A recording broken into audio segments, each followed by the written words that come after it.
La compression des nerfs rachidiens est à l'origine de nombreux troubles. Leur origine et leur trajet expliquent la localisation de ces troubles, parfois très éloignés des zones de compression. C'est pourquoi cette présentation est nécessaire pour comprendre les conséquences de certains traumatismes ou de certaines pathologies. Cette vidéo est très simplifiée. Elle ne rapporte que des informations essentielles à une bonne image mentale des éléments décrits.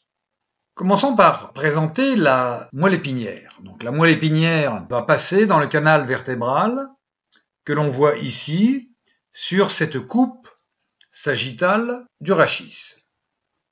On voit que c'est un long tube blanc, son diamètre varie suivant les étages, mais le plus important à retenir, c'est qu'elle se termine au niveau de la deuxième vertèbre lombaire et qu'elle se termine en pointe.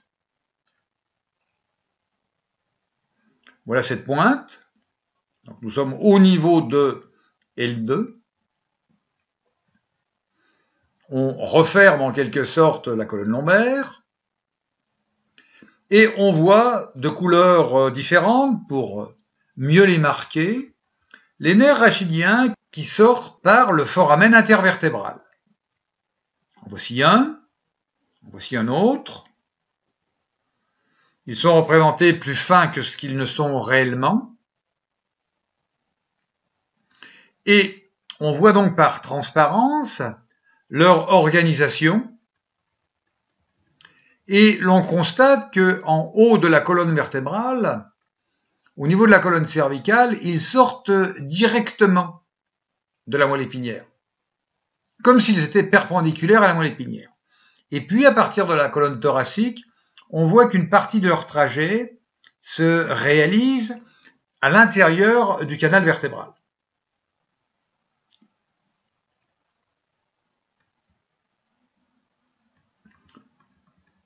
Réalisons un zoom sur la partie inférieure de la colonne vertébrale et l'on voit que ces nerfs, dont le trajet se situe à l'intérieur du canal vertébral, voici un autre exemple en rouge, un autre ici, et on s'aperçoit que à partir de L2, les nerfs, un peu comme les crins d'une queue de cheval, vont donc poursuivre leur trajet dans le canal vertébral et dans le canal sacré pour sortir par des foramen sacrés qui ont été présentés lors de l'étude de l'ostéologie du sacrum.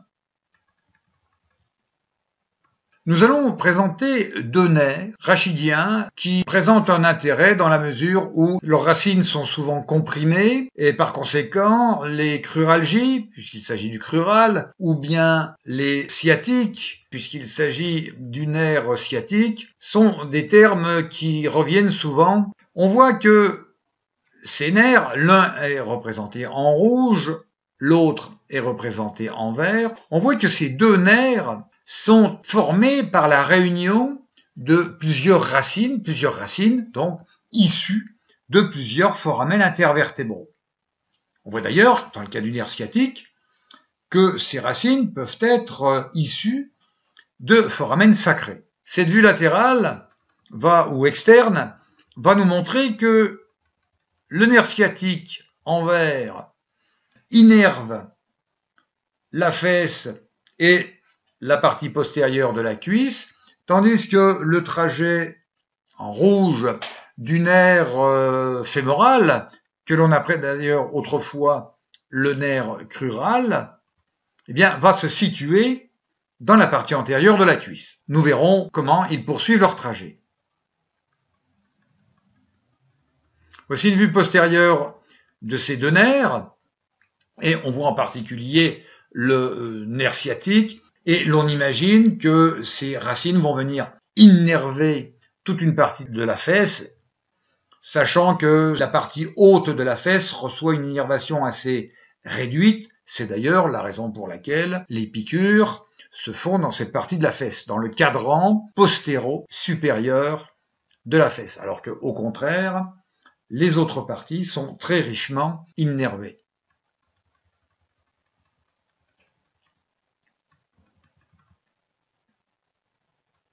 Ces nerfs vont poursuivre leur trajet tout le long du membre inférieur.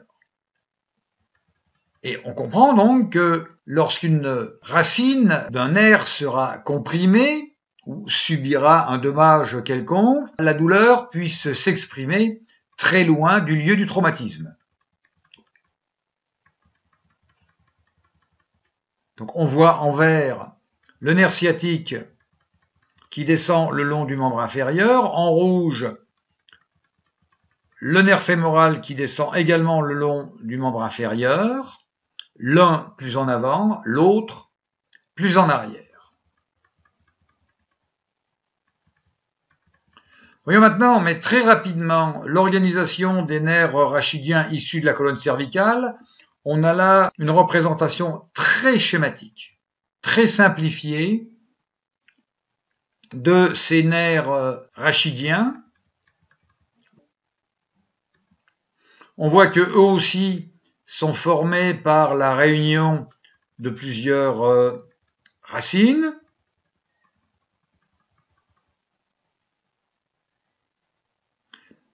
Et 3 nerfs vont innerver le membre supérieur. Ces nerfs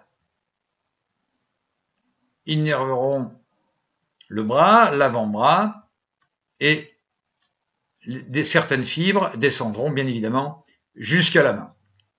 Au niveau du thorax, on voit que les nerfs sortent de la colonne thoracique et se dirigent dans un plan presque horizontal, et on imagine bien que chaque nerf va innerver une tranche de thorax. Encore une fois, c'est une représentation très simplifiée de cette organisation. Quelques mots sur les méninges. C'est un tissu fibreux résistant qui va donc envelopper tout le système nerveux central, qui par conséquent va envelopper la moelle épinière et la queue de cheval, y compris les nerfs situés dans le canal sacré. À l'intérieur de cette enveloppe, qui est complètement fermée, circule un liquide, le liquide céphalo, la tête, rachidien, le rachis, la colonne vertébrale, et ce liquide circule en permanence et il apporte en particulier les nutriments nécessaires à la vie de ce tissu nerveux et en même temps évacue les métabolites issus du métabolisme des cellules nerveuses. Et ce liquide donc circule en permanence et joue en même temps un rôle important dans la protection du système nerveux, en particulier lors des chocs. J'utilise une comparaison assez discutable mais très démonstrative. Je demande à mes étudiants d'imaginer des fruits que l'on conserve dans du sirop et dans un bocal. Si le bocal est complètement rempli de sirop, même si l'on secoue très violemment le bocal, les fruits à l'intérieur ne subissent pas de choc contre les parois du bocal. N'allons pas trop loin dans la comparaison, mais on peut comprendre donc que ce liquide puisse jouer un rôle de protection pour le système nerveux central.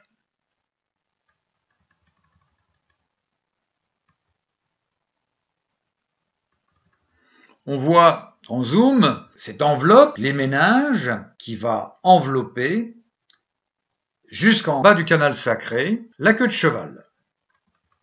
On reconnaît donc en rouge le nerf fémoral, en vert le nerf sciatique.